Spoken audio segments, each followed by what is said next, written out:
분명히 깨달아서 오늘 우리가 저주 아래 살 것이 아니라 하나님의 축복 아래 사는 귀한 백성들이 되게 하옵소서. 예수님 이름으로 기도합니다. 아멘. 신명기 27장을 통해서 저주라는 제목으로 말씀을 전하겠습니다. 오늘은 신명기 27장에 보면 12가지 저주의 말씀이 나오고 있습니다. 이 말씀대로 하면 이 말씀을 어기면 저주를 받는다라는 것입니다. 저주가 뭘까요? 저주는 고통이 오래 계속되는 것을 저주라고 하는데 영적으로 보면 흑암의 세력이 그를 주관하는 것을 말합니다. 이 흑암의 세력은 죽이고 파괴하고 멸망하는 자들입니다. 그러므로 이 흑암의 세력에 둘러싸이게 되면 그들의 인도를 받게 되면 그 생이 저주가 되는 것이죠. 즉 죽이고 멸망하고 파괴되는 그런 삶을 살게 되는 것입니다. 오늘 우리가 하나님이 지금 말씀하신 12가지 이것을 범하게 되면 하나님이 떠나게 되고 흑암의 세력이 우리를 덮게 되는데 그래 되면 저주를 받게 된다 이 말입니다. 즉 우리의 삶 자체가 파괴와 멸망과 그리고 우리 영원한 죽음인 지옥으로 들어가게 된다라는 말씀이죠. 그래서 이것은 구약의 십계명과 그대로 똑같습니다. 십계명을 압축하면 하나님 사랑, 이웃 사랑이죠. 이것을 십계명을 그대로 다르게 해석하면 12가지 저주의 말씀이 된다는 말입니다. 자, 오늘 우리는 하나님이 말씀하신 이 저주의 말씀 12가지를 깊이 오늘 새겨야 될 줄로 믿습니다. 십계명을 구체적으로 해석하니까 12가지 저주의 말씀이 되더라라는 것이죠. 자, 그러면 자, 여기 이제 보이는 이 사진에 보이는 이게 뭔가 하면은 그리심산과 에발산이죠. 자, 오른쪽에 보이는 이게 에발산이에요. 이게 바로 저주의 산이고 왼쪽에 보이는 저게 이제 그리심산인데 자, 오른쪽에 있는 이게 조금 높습니다. 991m. 저쪽에 좀 낮습니다. 881m. 이건 912m. 조금 높고 조금 낮죠. 근데 이쪽에 있는 이 에발산이 저주의 산이고 그리심산이 축복의 산인데 이쪽에 한 6지파가 올라갑니다. 즉 본처에서 난 루벤을 뺀 루벤은 그 빌하를 범함으로써 저주를 받아가지고 저쪽으로 쓰게 돼요. 이쪽으로 쓰게 돼요. 그래서 이쪽에는 저주를 받은 자들이 이쪽에 쓰게 되는데 저주의 말씀이 이쪽에는 주로 이제 첩에서 난 자식들이 여기에 쓰게 되죠. 즉 루벤과 그리고 실바의 자손인 각과 아셀 그리고 빌하의 자손인 단과 납달리 그리고 막내인 스불론이 여기 쓰게 됩니다. 저쪽에는 그리심산의 축복의 산에는 본처에서 난 아이들이 저기 쓰게 되죠. 즉 시몬과 유다와 레위 그리고 요셉과 베냐민 이런 지파들이 저기에 쓰게 됩니다. 그래서 이제 이 가운데가 세겜이에요. 세겜이라는 뜻은 등에 짐을 지다라는 뜻인데 꼭 생긴 게 등에 짐을 진 것처럼 그렇게 생겨서 저렇게 되는데 오른쪽에는 이 에발산이 북쪽이에요. 북쪽. 그래서 왼쪽에 있는 저기 그리심산이 남쪽이에요. 남쪽. 그래서 동쪽에서 보면은 이 오른편이 그리심산이에요. 즉 오른편은 축복의 쪽이죠. 왼쪽은 북쪽에 있는 에발산은 저주를 뜻하는 것이죠. 항상 하나님은 왼편과 오른편으로 나누는데 오른편이 축복과 능력과 힘을 뜻하고 왼쪽은 저주를 뜻해요. 양과 염소를 갈 때도 오른편에 있는 자들에게는 축복을 내리고 왼쪽에 있는 자들에게 저주를 내리는 것. 그거 똑같다 이 말이죠. 자, 그래서 이 가운데가 해발 한 220m 정도. 자, 여기서 이제 레위 사람들이, 레위 지파 제사장들이 이 저주의 말씀 12가지를 이렇게 낭독을 하면 저기 에발산에 있는 6지파가 낭독이 끝나면 아멘 한거예요. 아멘. 아멘 하면은 그 소리가 산과 산이 마주쳐 울려가지고 메아리가 되어가지고 막 울리게 됩니다. 자, 이 퍼포먼스를 하기 위해서 이거 왜 그랬을까요? 이것은 오고 오는 모든 세대에 들으라 이 말입니다. 들으라. 오고 오는 모든 세대에 이 말씀은 변치 않는 하나님의 명령이고 말씀이므로 이 말씀은 그대로 이루어진다. 이게 들으라는 것이죠. 이 말씀을 오늘 이 퍼포먼스를 통해서 우리에게 들려주고 있습니다. 자, 이 산과 산이 마주쳐 울리는 이 거대한 이런 행사를 왜 했는가? 오고 오는 모든 세대의 사람들이 들으라는 거예요. 우리 보고 지금 하는 말입니다. 우리 보고 듣고 그대로 지켜 행하는 거예요. 이런 일을 범하는 자들은 반드시 저주를 받을 것인데 저주는 바로 흑암의 세력이 꽉 덮게 되고, 이 흑암의 세력이 덮게 되면 반드시 파괴가 일어날 것이고 멸망이 일어날 것이고, 그리고 영원한 죽음인 지옥에 들어가게 될 것이다 하는 것을 이렇게 퍼포먼스를 통해서 우리에게 보여주고 있는 거예요. 자, 그러면 하나님께서 이 신기하죠? 여기 이상하게 이 세겜 땅인데, 이 세겜 땅에 왜 이런 산을 이렇게 만들었을까요? 또 저기서 외치면은 마이크가 없어도 그 당시 마이크가 없는 시대죠. 그래서 들린다고, 이게 저 아래서 하면 이 산과 산에서 마수치 울려가지고 저 위까지 소리가 명료하게 들린다고 해요. 하나님 왜 이런 산을 만들었을까요? 이것을 하기 위해서 창세 전부터, 창세 세상을 만들 그때부터 이걸 다 계획을 하고 이 산을 만든 거예요. 이 자리에다가. 분명히 이스라엘 사람들이 가나안 땅에 들어오게 되면 맨 처음에 여기 딱 들어가게 되는데, 들어가게 되면 반드시 이 일을 행하게 하려고 그리고 만든 거예요. 그러니까 하나님은 창세 전부터 미리 계획을 하시고 이 산을 만든 거예요. 홍해도 마찬가지. 홍해도 이스라엘 백성들이 홍해 물을 갈라갈 건데, 그래서 그걸 아시고 창세 전부터, 창세기 때부터, 세상을 만들 때부터 이미 딱 그 자리에 만들어 놓은 거예요. 홍해 보면 참 신기합니다. 이스라엘 백성들이 그 건넌 그 홍해에 이렇게 보면은 그 옆에는 이 해발 1000m, 해발이 아니라 수심 1000m, 2000m, 굉장히 깊어요. 근데 딱 건넌 그 자리만, 있는 그 자리만 보면 100m밖에 안 돼요. 희한하게. 다 무슨 다리처럼 바다에 그런, 만들어 놨다고. 이거 왜 그랬을까요? 하는 벌써 세상을 만들 때부터 이스라엘 백성들이 이걸 건널 줄 아시고 그걸 다 만들어 놓은 거예요. 이것도 마찬가지예요. 세겜산, 여기 있는 거리신산과 에벨산, 이거 왜 만들어 놨는가? 이런 일이 있을 줄 알고 하나님이 미리 다 만들어 놓은 거예요. 너무 놀랍죠? 그래서 오늘 신명기 27장에 있는 이 에발산의 저주. 자, 이스라엘 백성들 이 산 위, 저 산 위에 올라가게, 6지파씩 올라가게 해서 축복의 말씀을 전할 때는 거리신산에서 아멘, 저주의 말씀을 전할 때 이쪽 에발산에서 아멘 해서 산과 산이 울리게 만든 이것은 단지 이스라엘 백성에게 하라고 한 것이 아니라, 단지 그 이스라엘 백성에게만 한 것이 아니라 오고 오는 모든 세대의 믿음의 사람들에게 뭔가 심어주려고, 우리 가슴에 뭔가 하나 깊이 새겨주려고 지금 이렇게 큰 퍼포먼스를 했다는 사실을 깊이 깨달아야 됩니다. 그러면 오늘 우리는 신명기 20장에 나오는 이 12가지 저주의 말씀을 깊이 새겨서 이런 일을 하면 우리도 반드시 저주를 받는다. 그래서 깊이 새겨야 됩니다. 자, 27장 1절부터 같이 보도록 하겠습니다. 모세가 이스라엘 장로들로 더불어 백성에 명하여 가로되, 장로가 나오고 있습니다. 장로. 이 장로는 보통 그 이스라엘 모든 민족의 지도자들을 말합니다. 자케인데 특수연이라는 뜻이에요. 특수연. 나이가 좀 많이 들은 사람들이죠. 근데 이 장로에는 두 종류가 있어요. 시리 장로와 교훈 장로가 있어요. 이 교훈 장로는 오늘날 목회자를 교훈 장로로 합니다. 시리 장로는 오늘날 교회 장로들을 시리 장로로 하죠. 원래는 이 두 역할을 같이 감당했습니다. 이 장로들이 치리도 하고 교훈도 했어요. 근데 이 장로들은 단순히 백성들을 치리하고 교훈하는 것으로 끝나는 것이 아니라 전쟁 때에는 전쟁 지휘관이 됩니다. 그리고 또 소송 문제가 있을 때는 법관도 돼요. 법을 집행합니다.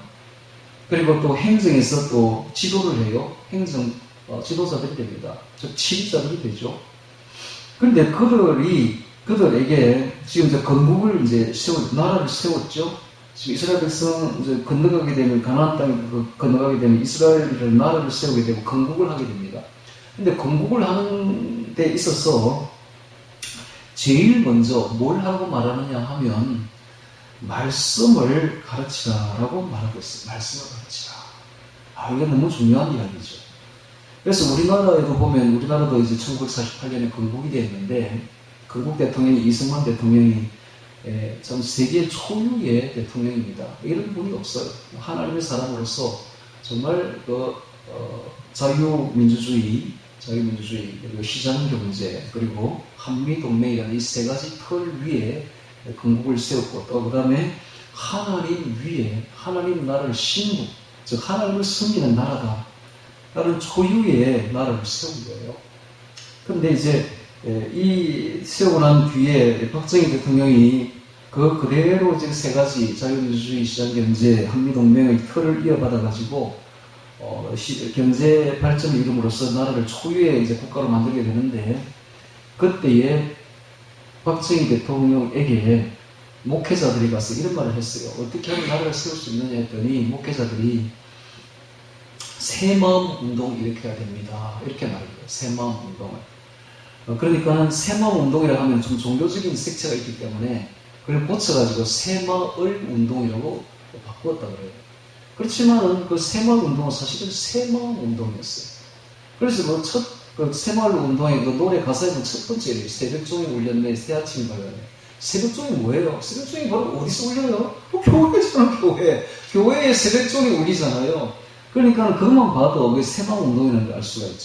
이 새마음 운동과 그 다음에 경제개발 5개년을 통해서 나라를 만드는데 세계 초유의 국가를 만듭니다. 이런 나라가 예전에도 없었고 이후에도 없어요. 단시간 내에 인구 5천만이나 되는 이 나라가 세계 6대 강국에 들어간 경우는 이전에도 없었고 이후에도 없다. 너무나 기적이 일어났어요. 왜 그런가? 하나님이 우리나라를 도왔기 때문에 그런 일이 벌어진 겁니다. 그런데 박정희 대통령이 잘못한 게 하나 있어요. 다 잘했는데 한 게 뭐냐? 건국을 할 때는 여기 성경에 보면 먼저 말씀을 가르쳐야 했죠. 하나님 말씀을 이 백성들에게 가르쳤더라면 정말로 좋은 나라가 될 뻔했는데 이걸 못한 거야. 이 사람이 불신자가 되다 보니까 하나님 말씀을 가르쳤다면 얼마나 좋은 나라가 되겠는데, 여러분 선진국이 어떤 게 선진국인지 압니까? 돈 많은 게 선진국이 아니에요. 일본은 우리는 선진국이라 하지 않습니다. 절대로. 일본은 우리는 뭐라고 합니까? 경제동물이라고 그러죠. 경제동물. 돈이 아무리 많아도 선진국이라고 하지 않아요. 선진국은 반드시 기독교 국가가 되는 거예요. 기독교 위에 세워져야 돼요. 도덕이 분명해야 돼요. 기독교 도덕이 분명하고 그 위에 경제발전을 이룬 나라를 우리는 선진국이라 한다. 그러니까는 일본을 우리는 선진국이라 하지 않습니다. 오늘 우리나라가 진짜 선진국이 되었어요. 왜냐? 기독교 국가가 된 거예요. 기독교 위에, 반듯한 도덕 위에 경제가 발전하니까 딱 선진국이 되는 것이죠. 이와 같이 이 모세가 지금 이스라엘 장로들에게 건국을 할 때에 반드시 필요한 게 뭔가? 제일 먼저 정치도 중요하고 사회도 중요하고 문화도 중요하지만 그보다 더 중요한 것은 하나님 말씀을 지켜 행하라. 이걸 말한 거예요. 하나님 말씀을 가르치고 하나님 말씀을 교육시키고 그것을 지켜 행하도록 하라. 이게 건국의 첫 번째 조건으로 지금 달고 있는 거예요. 자, 다시 한번 1절을 봅니다. 모세가 이스라엘 장로들로 더불어 백성에게 명하여 가로되 내가 오늘날 너에게 명하는 이 명령을 말씀을 너희는 다 지킬지니라. 이게 바로 이스라엘 건국 아버지들에게 주시는 말씀이다. 오늘 우리가 이 나라를 진짜 제대로 된 선진국으로 세우려면 하나님 말씀을 바로 세워야 되고 이 말씀을 교육시켜야 돼요. 모든 백성에게 이 말씀을 교육시켜야 돼요. 이 말씀을 교육시키지 않으면 어떻게 되는가? 백성이 방자해집니다. 그리고 나라가 망해요. 나라가 부서진다. 오늘 우리가 지금 12가지 이 저주의 말씀을 모르기 때문에 이 백성이 방자한 거야. 이 백성들이. 그리고 나라가 망하는 거예요. 어둠의 세력이 확 둘러싸여가지고 망하는 거예요. 복과 생명으로 가려면은 이 말씀을 지켜야 된다. 그래서 우리 앞에는 2가지 길이 놓여 있습니다. 생명과 복의 길이 있고 그리고 멸망과 저주의 길이 있는데 그 둘 사이에 회색지대는 없습니다. 영적 세계는 이거 아니면 저거예요. 오늘 우리가 생명과 복으로 갈 것인가? 나라가 내 개인이 생명과 복으로 갈 것인가? 아니면 멸망과 저주로 갈 것인가는 자, 이 말씀을 지켜 행하느냐 행하지 않느냐에 달려있다 이 말씀입니다. 제가 이렇게 말하니까 어떤 사람은 이렇게 말해요. 그건 구약의 율법 아닙니까? 여러분 구약의 율법이라고 말하지 마세요. 구약의 율법은 성경에서 말하는 구약의 율법주의는 이 말씀이 아니라 장로들의 유전을 말합니다. 장로들의 유전을. 장로들이 말씀을 왜 유전을 얼마나 만들었는지 몰라요. 그런 걸 율법주의라고 그러지. 그런 것을. 예를 들면은 이런 거예요. 예수님이 바리새인들에게 신랄하게 비판했던 것이 그들이 율법주의를 갖기 때문에 그래요. 그들이 말하기를 하나님께 들음이 되었다고 하기만 하면 그 부모를 공경할 것이 없다 하여 이런 말이 나오죠. 뭔가 하면은 뭐든지 부모를 공경해야 되는데 뭐든지 부모를 공경할 때 공경하기 싫으니까 부모에게 주고 싫으니까 뭐 값진 것이 있으면 이거 하나님께 드렸다 고르반이라고 말하기만 하면 부모에게 안 줘도 된다는 거예요. 그리고는 그럼 하나님께 그럼 바쳤다 고르반 하나님께 바쳤다 하나님께 바쳐야 될 거 아닙니까? 안 바쳐요. 말로 가지고 그냥 고르반 하면 끝나는 거예요. 이게 바로 헛맹세죠. 헛맹세. 이런 헛맹세를 남발했던 거예요. 하나님 그걸 지적하는 거예요. 예수님 오셔서. 이게 바로 율법주의입니다. 이게 율법주의. 그러나 하나님 말씀은 예나 지금이나 동일합니다. 옛날에 했던 그 십계명이 지금도 그대로 유효하고 그 십계명은 꼴짝 하나님 사랑, 이웃 사랑입니다. 예수님이 말씀하시기에 이 율법 중에 이 구약 말씀 중에 가장 중요한 것은 바로 하나님 사랑, 이웃 사랑이다 라고 말씀하지 않았습니까? 그러므로 오늘날 우리가 이 말씀을 반드시 지켜 행해야 되는데, 자 2절에 보니까 너희가 요단을 건너 내 하나님 여호와께서 내게 주시는 가나안 땅에 들어가는 날에 큰 돌들을 세우고 석회를 밟아. 돌들이라고 말합니다. 돌이 아니라 돌들. 한 개가 아니라 여러 개죠. 율법을 새긴 돌은 한 개가 아니라 여러 개를 써서 도청에 세워서 경계를 삼아가지고 어느 곳에서나 명백하게 볼 수 있게 하라는 것입니다. 돌들을 쌓고 석회를 바르고 하얗게 석회를 바르고 거기다가 글자를 색이 뚜렷하게 보이게 해요. 글자가 뚜렷하게 보이게 색이라는 거예요. 이게 왜 이렇게 합니까? 이것은 단순히 하나님 말씀을 새기는 것이 중요한 것이 아니라 그걸 뚜렷하게 보고 내 마음판에 새겨서 지켜 행하라는 거예요. 지켜 행하. 그 새기는 게 중요한 것이 아니라 돌이 중요한 것이 아니라 그 말씀을 보고 지켜서 내 마음에 새겨서 내가 행하라는 거예요. 그래서 돌들을 세우고 석회를 바르라 라고 말하고 있습니다. 3절에 이미 걷는 후에 율법의 모든 말씀을 그 위에 기록하라. 말씀을 기록하라. 지금 하나님께서는 가나안 땅에 들어가거든, 즉 나라를 세우거든, 건국하거든, 모든 걸 떠나 이것부터 해라. 이게 제일 중요하고 이것부터 해라 라고 말하고 있죠. 말씀을 분명하게 세우라. 그리고 그걸 가르치라. 그리고 오고 오는 모든 세대에 그걸 보게 하고 그대로 행하게 하라. 이게 제일 중요하다라는 것입니다. 그리하면 내 하나님 여호와께서 너에게 주시는 땅, 곧 젖과 꿀이 흐르는 땅에 내가 들어가기를 네 열조의 하나님 여호와께서 내게 말씀대로 하리니 너희 요단을 건너가거든 내가 오늘 너에게 명한 이 돌들을 에발산에 세우고 그 위에 석회를 바를 것이며 또 거기서 내 하나님 여호와를 위하여 단 곧 돌단을 쌓되 거기에 그것에 철기를 대지 말지니라. 자, 이 에발산이 보입니다. 오른쪽에 있는 게 에발산. 여기에도 그 돌을 세우라는 돌을 세우고 거기에 석회를 바르고 거기에다가 말씀을 기록하라는 것입니다. 그리고 그 위 옆에 뭘 쌓아라? 돌단을 쌓아라. 그리고 그 돌단을 쌓을 때는 절대로 철기를 대지, 철기를 대지 말지니라. 즉 철기를 대어가지고 돌을 다듬지 말라. 자연석으로 쌓아라. 이것은 뭘 뜻합니까? 단을 쌓을 때에 철기를 대면은 그 단이 인공적인 것이 되죠. 인공적인 것이 되면 아주 화려해집니다. 정교해지고 또 그리고 거대해집니다. 이렇게 돌단을 쌓을 때에 이렇게 인공적으로 화려하고 거대하게 쌓지 말라는 거예요. 그 자체가 또 우상이 되니까. 교회당, 이걸 그대로 오늘날 말로 하면 교회당을 세울 때 너무 화려하게 짓지 말라.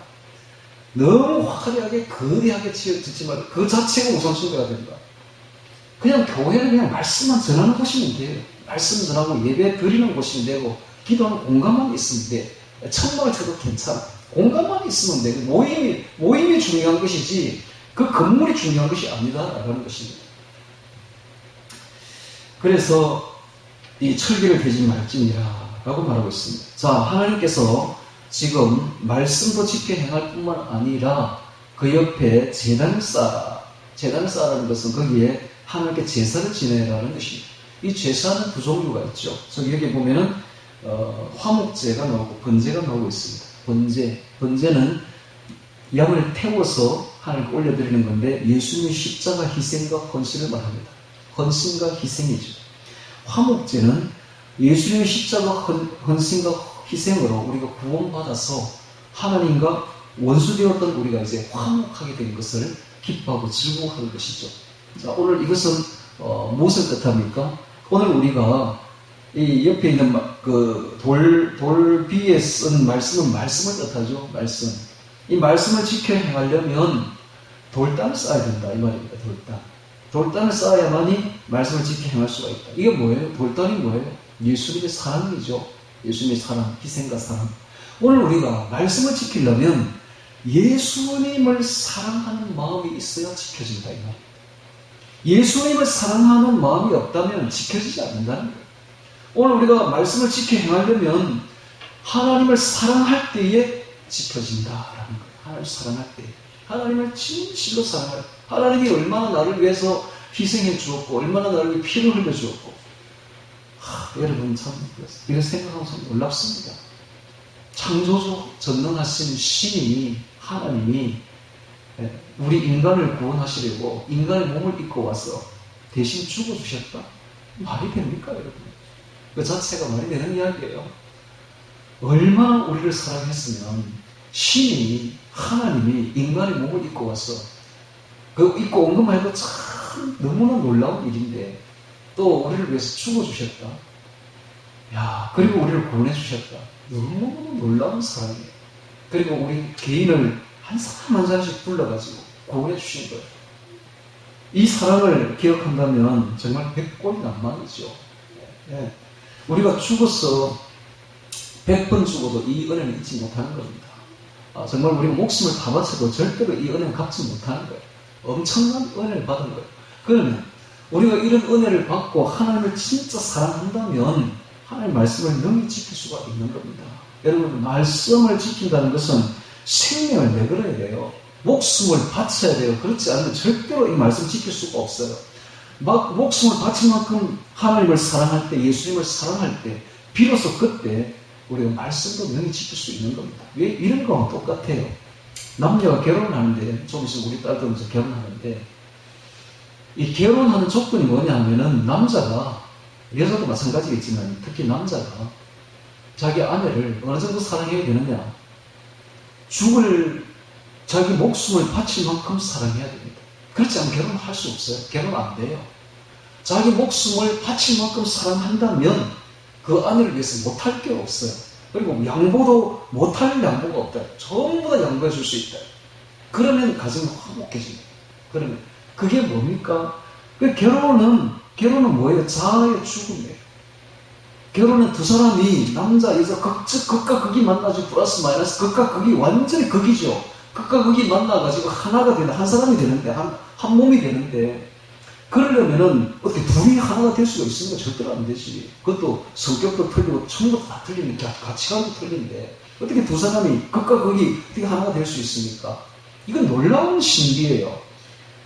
만약에 부부가 만나가지고 하나가 된다면은, 이 비결을 깨닫는다면은 우리가 하나님과도 하나가 될 수 있는 거예요. 그래서 결혼을 하나님은 만드신 거예요. 결혼 제도를. 먼저 결혼을 통해서 너희가 하나가 되는 비결을 한번 체험을 해봐라. 그리고 그 체험으로 나와 하나가 되자. 이런 뜻이에요. 그래서 옛말에 결혼하지 않은 사람은 아무것도 배운 게 없다는 거예요. 즉, 결혼하지 않아서 아직 애다라 이런 말이 있죠. 결혼을 안 하면 아직 애인 거야. 철부진 거야. 아직 어른이 안 됐어. 왜? 이 큰 배움이 제일 큰 배움이거든. 인생에서 줄 수 있는 제일 큰 배움을 배우지 못했기 때문인 거예요. 둘이 하나가 되는 비결. 자, 둘이 하나가 되려면 어떻게 해야 돼요? 자기를 죽여야 돼요. 자기가 살아있으면 절대로 하나가 안 돼. 요즘에 애들이 결혼하면은 뭐 바로 이혼하죠. 이혼하는 경우가 굉장히 많아요. 신혼여행 갔다 와가 바로 이혼하더라고. 또 어떤 경우에. 왜 그렇습니까? 결혼이 뭔지를 모르니까. 남들이 하니까 지도 뭐 그냥 해본 거야. 결혼이 뭔지를 몰라. 결혼은 자기 죽음이에요. 자기를 죽여야 돼. 어떻게 죽이니까? 사랑하니까. 사랑으로서 자기를 죽이는 거야. 내가 사랑하니까 자기를 죽이는 거야. 내가 사랑하니까 모든 걸 줄 수 있는 거야. 어떤 사람들은 뭐 결혼해도 자기 돈은 자기가 가지더라고. 자기가 버린 돈은 자기 거, 자기 호주머니. 나 아내한테 안 줘. 이게 무슨 결혼이에요? 결혼은 자기 모든 걸 주는 것이죠. 자기 모든 걸 주는 거예요. 이것을 체험해 본 사람은, 즉 사랑으로서 많이 자기를 죽일 수가 있습니다. 이걸 체험해 본 사람은 하나님도 사랑할 수가 있는 거예요. 하나님을 사랑할 때 우리가 어떻게 사랑해요? 너무너무 하나님을 사랑하니까, 너무너무 예수님을 사랑하니까 자기를 다 내려놓을 수가 있고 자기를 죽일 수가 있으니까 하나님 말씀을 능히 지켜 행할 수가 있는 거예요. 내가 죽는다 할지라도 한 말씀 때문에, 내가 죽는다 할지라도, 순교한다 할지라도 그 말씀 지켜 행하는 거예요. 왜? 하나님을 사랑하니까. 그래서 말씀이 있는 돌비 옆에 반드시 돌단을 쌓아라는 거예요. 돌단이 뭐예요? 십자가, 사랑, 십자가, 사랑. 그 사랑을 체험해 보면 이 말씀을 지켜 행할 수가 있다는 거예요. 그래서 오늘 우리가 신앙생활이 신앙생활은 말씀 순종이죠. 말씀 순종 어떻게 해야 됩니까? 하나님을 사랑함으로 할 수 있다. 즉, 하나님의 사랑을 체험하지 못한 사람은 절대로 신앙생활 할 수가 없어요. 하나님의 사랑을 체험해 본 사람만이, 즉, 내가 내 목숨을 바칠 정도로 주님을 사랑하는 사람만이 비로소 이 말씀대로 행할 수가 있다는 것입니다. 그래서 거기다가 화목제를 드리라, 번제를 드리라 라고 말하고 있습니다. 화목제를 드리고 거기서 먹으면 내 하나님 여호와 앞에서 즐거워하라 라고 말하고 있습니다. 자, 6절에 보니까 즐거워하라 라고 말하고 있죠. 자, 이 화목제는 기쁨, 즐거움, 기쁨입니다. 구원의 기쁨, 말씀의 기쁨, 순종의 기쁨, 동행의 기쁨, 교제의 기쁨, 소망의 기쁨, 내적 음성의 기쁨. 하나님께 나가면 큰 기쁨이 있습니다. 인간적인 기쁨은 일시적이고 아주 이기적입니다. 그러나 이 하나님으로부터 오는 이 신령한 기쁨은 영원한 기쁨이요, 소망의 기쁨이요, 하늘나라의 기쁨이죠. 오늘 우리 그리스도인들이 진짜 기뻐하는 이유는 바로 이 신령한 기쁨, 세상에 주는 일시적인 기쁨이 아니라 이런 신령한 기쁨을 맛보기 때문에 항상 기뻐할 수가 있는 거예요. 그래서 쉬지 말고 기도하라, 항상 기뻐하라가 되는 것이죠. 자, 8절에 봅니다. 너는 이 율법의 말씀을 그 돌등 위에 맹백히 기록할지니라. 맹백히, 하나님의 말씀을 맹백히 전달해야 됩니다. 고린도전서 14장 8절에 만일 나팔이 분명치 못한 소리를 내면 누가 전쟁을 예비하리요? 전쟁을 할 때는 나팔이 분명한 소리를 내야 됩니다. 그래, 전진하면 전진을 해야지. 후퇴하면 후퇴하고. 분명한 소리를 내야 되는데 이 나팔이 분명치 못하면 누가 전쟁을 하겠습니까? 마찬가지로 하나님의 말씀을 전달할 때는 이건 전쟁이에요. 영적 전쟁. 분명하게 전달해라. 분명하게. 어려움하게 전달하지 말고 분명하게 전달해라. 명백히 전달해. 그래서 이 말씀을 석회를 바르고, 하얀 석회를 바르고 거기에 철필로 가지고 명백하게 기록, 잘 보이게 기록하라. 명백하게 해라. 오늘 우리가 이 강단에서 말씀을 전할 때나 혹은 다른 사람에게 말씀을 전할 때는 명백하게, 분명하게, 알아듣기 쉽게, 분명하게 전달하라는 것입니다. 자, 9절에 보겠습니다. 모세가 레위 제사장들로 더불어 오 이스라엘에게 고하여 가로되 이스라엘아 잠잠히 들으라. 잠잠히 들으라. 이스라엘아 잠잠히 들으라. 말씀이 살아있는 교회는 잠잠한 법입니다. 교회 안에 분쟁이 있고 시끄럽다는 것은 말씀이 없다는 거예요. 말씀을 듣지 않는다는 거예요. 말씀이 살아있는 교회는 반드시 잠잠한 법입니다. 여러분, 왜 분쟁이 일어납니까? 말씀이 없기 때문에 그래. 말씀이 살아있는 교회는 절대로 싸우지 않습니다. 잠잠해요. 시끄럽지 않습니다. 시끄럽다, 교회가 시끄럽다는 건 말씀을 안 들으니까 그래. 교회 예배 마치고 난 뒤에 분쟁을 하고 시끄럽다는 것은 말씀을 안 들어. 예배 시간에 말씀을 안 들었기 때문에 그런 일이 벌어지는 거예요. 여러분, 말씀이 살아있는 교회는 절대로 싸우지 않습니다. 시끄럽지 않습니다. 아주 잠잠한 법이고 아주 화목한 법이고 그렇습니다. 말씀에서 은혜를 받으면 사람들이 자기를 내려놓죠. 분쟁하지 않습니다. 그래서 이스라엘아 잠잠히 들으라. 오늘 너가 너희 하나님 여호와의 백성이 되었으니 그런즉 내 하나님 여호와의 말씀을 복종하여 내가 오늘 너에게 명하는 그 명령으로 그를 지켜 행할지니라 하면서, 자, 11절에 보니까 모세가 당일에 백성에게 명하여 가로되 너희가 요단을 건넌 후에 시몬과 레위와 유다와, 이것은 레아의 본처에서 난 자손들이죠. 시몬, 레위, 유다, 그리고 이사갈과 이까지는 레위가 난 아들입니다. 그 다음에 레아가 난 아들이죠. 그 다음에 요셉과 베냐민은 라헬이 난 아들이죠. 본처에서 난 자녀들입니다. 자, 이런 지파들은 백성을 축복하기 위하여 그 힘산에 쓰고 루벤은 본처 레아의 첫 아들인데 왜 갑자기 저주를 뜻하는 에발산을 쓰게 되었을까요? 이 루벤이 빌하를 범한 거예요. 자기 어머니 격되는 빌하를 범한 거죠. 자, 이렇게 간음을 하게 되면 갑자기 이 루벤이 받아야 될 복이 다른 아들에게로 가버린 거예요. 즉 장자의 명분은 유다에게로, 장자의 축복은 요셉에게로 가버린 겁니다. 탁월치 못하게 되는 거예요. 탁월했던 이 루벤이 탁월치 못하게 되고 그 이후에는 정말로 이름 없는 지파로 전락하게 됩니다. 왜 이렇게 됩니까? 단 한 번의 간음 때문에 그를 잃어버리는 거예요. 그래서 이 간음이라는 게 엄청나게 영적으로 보면 중요합니다. 이게 마귀가 이 간음을 일으키게 하려고 길을 쓰고 달라듭니다. 속이고 유혹한다 이 말이에요. 왜? 이 간음이야말로 마귀가 쓰는 상투적인 수법이 아주 절개 쓰는 수법이며, 그리고 지금도 유효한 수법입니다. 단 한 방에 한의 일격으로 사람을 갖다가 추락시킬 수가 있고 완전히 파멸시킬 수가 있는 게 바로 간음 사건이다. 이 루벤 보십시오. 딱 그렇게 되잖아요. 단 한 번에 한 방으로 일격으로 얼마든지 추락시킬 수 있는 것이 바로 간음이다. 우리가 얼마나 간음을 주의해야 될 것인가를 알 수가 있죠. 각과 아셀은 실바가 낳은 아들, 즉 첩이 낳은 아들이죠. 레아의 첩 실바가. 스불론은 레아의 막내 아들입니다.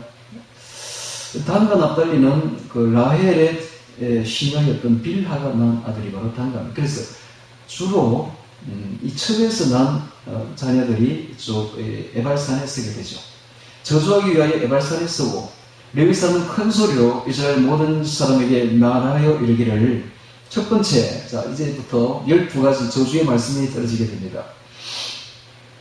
장색을 손으로 조각하였거나 부어 만든 우상은 여호와께 가증하니 그것을 만들어 은밀히 세우는 자는 저주를 받을 것이라 할 것이요 모든 백성은 응답하여 아멘 할지니라. 10계명의 1계명과 2계명입니다. 10계명의 1계명의 2계명, 즉 너는 나 외에는 다른 신들은 내게 있게 말지니라. 그리고 우상을 만들지 말고 그것들을 섬기지 말고 그것들을 세우지 말라라는 예명이 그대로 아주 구체적으로 첫 번째 나오는 계명입니다. 이렇게 하면은 저주를 받는다 라고 말하고, 저주를 받는다. 저주가 영적으로 보면 하나님에게서 떨어져 나가서 허감의 세를 악령이 덮어버리는 걸 말합니다. 저주. 이게 영적으로 보면 그렇습니다. 그래서 하나님에게서 떠나게 돼요. 저주를 받게 되면. 그래서 허감의 세력이 이게 덮어버리는, 악령이 확 덮어버리는데, 이 악령의 특징이 죽이고 멸망하고 파괴시키는 겁니다. 또 이렇게 되면 언제나 그 인생이 멸망과 파괴와 죽음으로 들어가게 됩니다. 예를 들면 이런 거예요. 점 치는 거. 요새는 뭐 타로점도 전문인들이 많이 보던데, 그냥 막 예사로, 재미로, 혹은 뭐 심심해서 땅콩풀이로 점을 보고 그냥 재미로 타로점을 보는데요. 여러분 이게 아무리 재미로 심심해서 본다 해도 딱 보는 순간부터 어디에 잡히느냐? 허감의 세력이 확 잡혀버립니다. 그럼 그 인생은 어떻게 되는가? 반드시 그 인생은 파괴와 멸망과 저주로, 죽음으로 들어가게 됩니다. 절대로 가까이 가면 안 돼요. 그런 세계는 절대로 가까이 가서는 안 돼요. 우상숭배는 절대로 가까이 가면 안 돼요. 가면 반드시 망하게 됩니다. 여러분 망하고 싶습니까? 사업이라든지 집안이라든지 망하고 싶으면 점치보세요. 반드시 망합니다. 틀림없습니다. 점치게 되면 타로점 점 이런 거 하게 되면 100% 망한다. 100%. 죽이고 멸망시키고 파괴하는 그 세력들이 반드시 들어오게 되고, 그 영적으로 보면 하나님을 떠나고 허감의 세력이 확 덮어버린다. 절대로 그런 짓을 해서는 안 돼요. 이게 첫 번째 땅. 십계명하고 똑같죠? 오늘 우리 다 이 시대에 살면서 반드시 경계해야 됩니다. 우상에게 가까이 가서는 안 된다. 가면은 허감의 세력이 덮는다. 라는 것이죠. 자, 두 번째, 16절에 그 부모를 경홀히 여기는 자는 저주를 받을 것이라 할 것이요 그 모든 백성은 아멘 할지니라 라고 나오고 있습니다. 부모를 경홀히 여긴다. 이 경홀히 여긴다라는 뜻은 가볍게 여긴다, 없이 여긴다 이런 뜻입니다. 부모 권위를 우습게 여기고 그 말씀에 불순종하는 자가 바로 불효자입니다. 반면에 5계명에 보면은 그 부모를 중히 여긴다. 이렇게 되어 있어요. 중히 여긴다. 그 뜻을 보면 부모를 효도하는 게 부모의 말씀을 아주 중요하게 여기고 무겁게 여기고 카베드 무겁게 여기고 중요하게 여기고 그 말씀을 지켜 행하는 것. 이게 바로 효자들입니다. 이게 특징이에요. 불효와 효자의 특징이 부모의 말씀을 아주 중요하게 여기는 게 아니고 가볍게 여기는 여기 차이가 있다. 가볍게 여기는 이 차이가 있다. 그래서 이 효자들은 부모만 잘 섬기는 게 아니라 반드시 부모와 비슷한 그 윗사람이나 어른들에게 잘합니다. 그러다 보니까 사회생활도 잘하게 되죠. 윗사람에게 잘하니까 그렇게 축복을 받게 됩니다. 어디를 가나 복을 받고 어디를 가나 이쁨을 받고 그러다 보면 잘 되게 돼 있어요. 근데 반면에 불효자들은 반드시 악령의 지배를 받게 되고 그리고 하는 일마다 안 되게 되고 망하게 되어 있어요. 에베소서 6장 2절에 보면 내 아버지와 어머니를 공경하라. 공경이 바로 카베드. 무겁게 하다. 이 말이죠. 부모의 말을 아주 무겁게 여기는 거예요. 그리고 부모의 말을 중요하게 여겨서 그 부모의 말씀대로 행하는 자가 부모 공경하는 자다. 이것이 약속 있는 첫 계명이니 그렇게 하면 네가 잘 되고 땅에서 장수하리라. 장수에 두 가지 뜻이 있습니다. 장수는 내가 하는 사업이 하는 일도 오래 가고 잘 된다는 거예요. 그래서 사업이 중간에 망하지 않고 끝까지 오래오래 가려면은 부모에게 잘하면 돼. 부모에게 네가 잘 되고 장수하리라 딱 하나님 약속을 주어놨잖아요. 반면에 불효하게 되면 반드시 망하게 돼 있다. 그래서 사업 망하고 싶거든 불효하면 됩니다. 부모의 말을 없인 여기고 없수히 여기고 경효로 여기고 부모를 아주 우습게 여기고 부모의 말 듣지 않고 이래 해보세요. 어떻게 되는가? 반드시 그 사업이 망하게 돼 있다. 놀랍죠? 이게 하나님 주신 말씀입니다. 그렇게 하면 악령이 확 덮어버립니다. 부모는 자식이 볼 때는 부모는 하나님과 동격입니다. 자신을 낳아주었잖아요. 자신을 만들어주었잖아요. 그러니까 자식이 볼 때 부모는 하나님과 동격이야. 동격. 그 하나님을 없이 여기고 하나님의 말씀을 우습게 여겼으니까 어떻게 되겠어요? 그 앞길이. 하나님이 그 앞길을 그냥 두겠어요? 악령이 확 덮어버리는 거예요. 그러면 그 앞길이 안 풀리게 되어 있죠. 안 되게 되어 있죠. 하는 일마다 안 되게 되어 있죠. 여러분 잘 되려면 아주 간단해요. 부모에게 잘하면 돼. 부모와 하나님께 잘하는 것은 하나도 아깝지 않습니다. 100배나 되어 돌아옵니다. 여러분 우리가 돈이 있으면 하나님께 많이 드리세요. 부모에게 많이 드리세요. 그러면 하나도 아까운 거 아니야. 그거는 100배나 됐으면 1000배나 됐으면 돌아온다니까. 이 세상에서도 저 하늘에서도 돌아옵니다. 부모에게 잘해보십시오. 정말로 그렇게 됩니다. 다음 세 번째,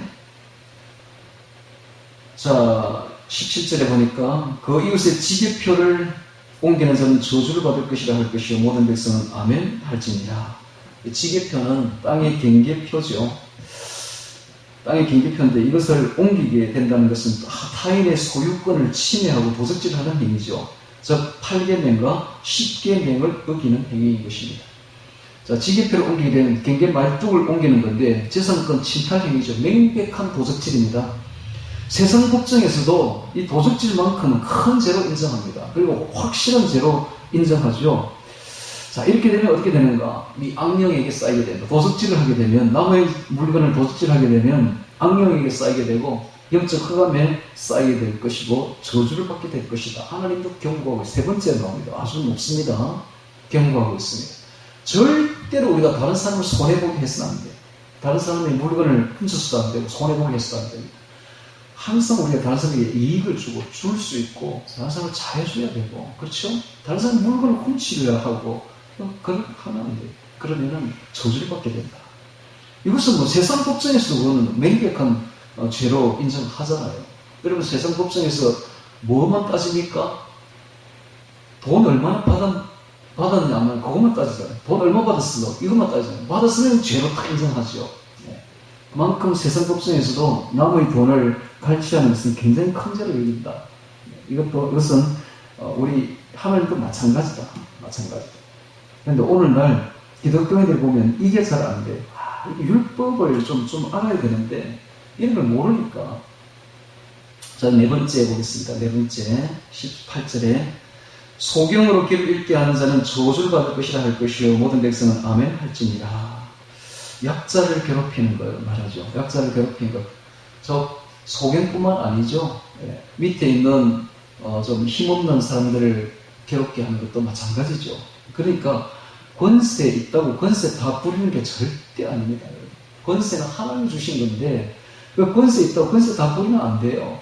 권세 가진 사람은 권세 없는 것처럼 생각하고 권세 절대로 부리면 안 돼요. 약한 자를 괴롭히면 안 됩니다. 약한 자를 도와줘야죠. 약한 자를. 근데 우리나라 사람들이 참 착해요. 보면 강자에게는 강하고, 우리나라 사람들 특징이 강자에게는 강하고 약한 자에게는 너무 잘 도와줘. 우리나라 민족이 참 착한 민족이에요. 우리나라 민족의 그 특성이 그렇습니다. 근데 외국에는 안 그렇더라고요. 약자를 괴롭히고 막 이러는데 강자에게는 비굴해지고, 여러분 강자에게는 강하고 약자에게는 더욱더 자상한 그런 사람들이 되기를 바랍니다. 자, 그 다음에 5번째 19절 객과 구와 가부가 나오고 있습니다. 객이나 구나 가부의 송사를 떠돌게 하는 자는 저주를 받을 것이라 할 것이 모든 백성은 아멘 할지니라 그랬습니다. 객과와 구와 가부는 사회적인 약자죠. 이 약자의 그 송사를 떠돌게 하는 자는 저주를 받을 것이라 할 것이다. 구계명이죠. 구계명. 자, 그 다음에 이제 20절부터 나오는 이 4가지 계명, 6, 7, 8, 9계명은 바로 이 가늠과 음란과 관련되어 있습니다. 첫 번째 나오는 계모가 나오고 있습니다. 계모와 부합하는 자는 그 아비의 하체를 드러내었으니 저주를 받을 것이라 할 것이 모든 백성은 아멘 할지니라 되어 있습니다. 이 계모와 어떻게 가늠을 어떻게 합니까? 이것은 당시에 일부 다처제 때문에 그렇습니다. 한 남자가 여러 여자를 거느리게 되면 이런 일이 벌어진다라는 거예요. 벌써 일부 다처제 자체가 벌써 하나님 말씀을 떠난 거예요. 일부 일처제라는 창조 원리를 떠난 거예요. 그렇게 되면 희한 일들이 벌어지게 되는데 이런 일들도 벌어지게 된다. 계모와 부합하게 된다. 이 바로 르우벤이 범했던 죄가 아닙니까? 르우벤. 야곱이 4명의 여자와 살다 보니까 이런 일이 벌어진다. 절대로 그러니까 한 남자는 한 여자와 살아야 돼. 일부 일처제로 살아야 돼. 이것이 창조 원리입니다. 그래야 집안이 평안합니다. 깨끗하고 즐겁고 그렇게 됩니다. 그래서 일부 일처제를 떠나게 되면은 계모와 부합하는 일도 벌어지게 되는데 이렇게 되면 하나님의 신이 떠납니다. 그리고 악령에게 사로잡히게 되는데 악령은 근친상간을 하도록 심히 조장하고 유혹합니다. 다시 말합니다. 악령은 뭐 한다고? 근친상간을 하도록 심히 조장하고 유혹합니다. 왜 그렇습니까? 근친상간을 하게 되면 가정의 질서가 완전히 깨어지죠. 확 깨어져 버립니다. 악령들은 파괴하는 자들입니다. 가정을 파괴하고 가정을 멸망시키려고 하는 자들이기 때문에 반드시 근친상간을 하도록 심히 조장하고 유혹합니다. 근친상간은 바로 악령으로 가는 지름길입니다. 간음은 바로 마귀의 상투적인 수법이요. 지금도 여전히 유효한 무기인 것입니다. 이 근친상간은 하나님 질서를 파괴하고 창조 원리를 파괴하고 일부 일처제를 파괴하고 결혼 제도를 조롱하는 행위인 것입니다. 하나님의 법을 지극히 도덕적입니다. 자, 이런 하나님의 법을 파괴하는 것이 바로 이 가정을 파괴하는 것이 바로 이 계모와 간음하는 이런 일이 벌어지게 된다. 자, 그 다음에 7번째 봅니다. 21절에 무릇 짐승과 교합하는 자는 저주를 받을 것이라 할 것이 모든 백성은 아멘 할지니라. 7계명 어기는 짐승과 교합. 짐승과 이 간음을 하게 되면 서로 합하게 되면 어떻게 되는가? 짐승과 한 몸이 되어버립니다. 이게 영적인 원리입니다. 창세기 2장 24절에 남자가 부모를 떠나 그 아내와 합하여 둘이 한 몸을 이룰지로다. 고린도전서 6장 16절 창기와 합하는 자는 저와 한 몸인 줄을 알지 못하느냐 일렀으되 둘이 한 육체가 된다 하셨나니 주와 합하는 자는 한 영이니라. 창기와 합하게 되면 창기가 되어버립니다. 반면에 주님과 합하게 되면 주님과 한 영이 되어버립니다. 이 원리를 알아야 돼요. 우리가 주님과 합하게 되면 주님과 한 영이 되어버립니다. 너무 놀랍죠? 누구와 합하느냐에 따라서 그렇게 알려간다. 우리가 짐승과 합하게 되면 짐승이 되어버립니다. 너무 놀랍습니다. 짐승과 합하게 단지 짐승과 합하는 것 자체가 끝나는 것이 아니다. 그 뒤에 있는 악령이 그렇게 만들어버립니다. 그 영과 하나가 되어버립니다. 그래서 하나님의 영광과 형상으로 창조된 사람이 짐승과 합하면 한 몸이 되어버린다는 걸 알아야 됩니다. 그래서 하나님을 조롱하는 행위요, 하나님의 형상을 파괴하는 행위입니다. 하나님의 진노를 받을 악행이죠. 사람은 짐승이 되는 일입니다. 그래서 성령에서 떠나 악행의 지배를 받게 되는 저주를 받게 됩니다. 요즘에 아이들이 이런 걸 모르니까 집안에 자꾸 개와 고양이를 들라가지고 집 방 안에까지 막 들라가지고 그거 막 같이 살고 있는데 절대로 그래서는 안 돼요. 짐승은 짐승이 절대로 집 안에 들라서는 안 돼요. 집 밖에 마당에서 살게 해야지 집 안에 들라서는 안 돼요. 그리고 가까이 해서는 안 돼요. 절대로. 그걸 그게 뽀뽀를 하고 난리더라고 보니까, 영상에 보니까. 절대로 그래서는 안 돼요. 짐승과 합하면 짐승이 된다니까. 짐승이. 절대로 그래서는 안 돼요. 짐승, 그래서 이 수관이라고 하는데, 이게 동성애를 열면 이런 게 다 쏟아서 들어옵니다. 지금 나라가 지금 자꾸 동성애를 합법화시키려고 하는데, 이번 동성애만 열리는 게 아니라, 수관도 열리게 되고, 건친상관도 열리게 되고, 소아성애도 열리게 되고, 다 열리니까, 이게 온갖 악한 행위들이 다 열리게 됩니다. 절대로 이런 일을 했으면 안 돼. 이런 일을 하게 되면, 악령에 그냥 씌우게 된다라는 사실입니다. 지금 하나님의 십계명을 가지고 구체적으로 지금 이야기를 하고 있습니다. 구체적으로. 자, 그 다음에 8번째, 22절에 그 자매 곧 그 아비의 딸이나 어미의 딸과 부합하는 자는 저주를 받을 것이라 할 것이요 모든 백성은 아멘 할지니라. 이것도 일부 다츠의 집안에서 일어납니다. 배달은 자녀끼리 건친상간하는 걸 말하죠. 얘가 바로 다윗의 맏아들 암논이 배달은 누이였던 다말을 건친상간했습니다. 그 결과로 어떤 일이 벌어집니까? 다말의 오빠였던 압살롬이 암논을 살해하는 일이 집안에서 벌어지게 되죠. 이 건친상간을 하게 되면 악령이 지배하는 저주를 받게 됩니다. 그 뒤에는 지극히 파괴적인 일이 일어납니다. 멸망과 저주와 죽음으로 이어지게 되죠. 결국은 암논이 죽고 압살롬도 죽습니다. 자, 요한복음 10장 10절에 도적이 오는 것은 도적질하고 죽이고 멸망시키는 것 뿐이요 내가 온 것은 양으로 생명을 얻게 하고 더 풍성히 얻게 하는 것이다. 이 도적은 바로 마귀입니다. 마귀가 오는 것은 그냥 오는 게 아니라 도적질하고 죽이고 멸망시키는 것밖에 없어요. 하나님이 오는 것은, 예수님이 우리에게, 성령님이 오는 것은 우리로 하여금 생명을 얻게 하고 더 풍성히 얻게 하는 것입니다. 즉 우리 앞에 두 길이 놓여 있습니다. 하나님의 길은 생명과 복과 생명의 길이요, 마귀를 지배를 받으면 반드시 죽음과 멸망과 파괴의 일이 벌어지게 될 것입니다. 자, 그 다음에 또 보겠습니다. 9번째 23절에 장모가 나옵니다. 장모와 부합하는 자는 저주를 받을 것이라 할 것이요 모든 백성은 아멘 할지니라. 이 장모와 부합하게 되면 반드시 하나님의 창조 질서를 깨는 자들이잖아요. 하나님의 창조하신 신성한 가정을 깨는 일이죠. 결혼 제도를 파괴하는 자들입니다. 이런 자들은 반드시 저주를 받는다. 악령으로부터 시작된 이 사주를 받게 되고 악령에 홀린 마음을 받게 되는데, 이 악령은 파괴자요 멸망시키는 자입니다. 그래서 고린도전서 6장 18절에도 음행을 피하라. 사람이 범하는 죄마다 몸 밖에 있거니와 음행하는 자는 자기 몸에게 죄를 범하느니라. 항상 우리의 마음과 생각이 주님께 가 있어야 됩니다. 성령님께 가 있어야 됩니다. 성령 충만한 사람은 아주 도덕적입니다. 올바른 마음과 정신을 가지며 빛 속에서 살아가는 빛의 아들이 됩니다. 반면에 이 그렇지 못한 자들은 항상 이런 유혹에 홀리게 되어 있어요. 왜냐하면 이 악령들은 어떻게 하든지 건친상간으로 유도를 한다. 어떻게 하든지. 여러분 지금 요즘에 인터넷에 보면 그 유튜브 같은 데 보면 잘못 들어가면 이 건친상간을 굉장히 조장시키고 유혹하는 그런 것들이 굉장히 많다. 그런 영상들이 굉장히 많다. 왜 그런가? 이 뒤에 누가 조장하고 있다는 거예요. 뒤에서 악령들이 그렇게 조장하고 있다는 겁니다. 그들이 그렇게 유혹을 하고 있다는 거예요. 왜? 그렇게 하면 어떻게 돼요? 가정이 한순간에 파괴되어 버립니다. 가정이. 그들이 그걸 노리고 있는 겁니다. 그래서 가능하면 그런 것은 절대로 삼가야 돼요. 이 인터넷 참 좋기는 한데, 좋은 정보도 있고 잘 이용하면 참 좋은데, 이용을 잘못하면 이거 독이에요. 그게 완전히 사탄에게 또 쓰일 수도 있다. 그래서 잘 가려가지고 영상도 보아야 된다라는 것입니다. 그 다음에 10절에 몇 번째 이웃을 암살 보겠습니다. 24절에 그 이웃을 암살하는 자는 저주를 받을 것이라 할 것이요 모든 백성은 아멘 할지니라. 이 암살이는 살인이죠. 살인. 6계명을 범하는 것입니다. 암살, 살인. 자, 살인은 십계명과 그대로 일치하고 있죠. 안경에 지배를 받는 자들입니다. 자, 요한복음 8장 44절에 너희는 너희 아비 마귀에게서 났으니 너희 아비의 욕심을 너희도 행하고자 하느니라. 저는 처음부터 살인한 자요.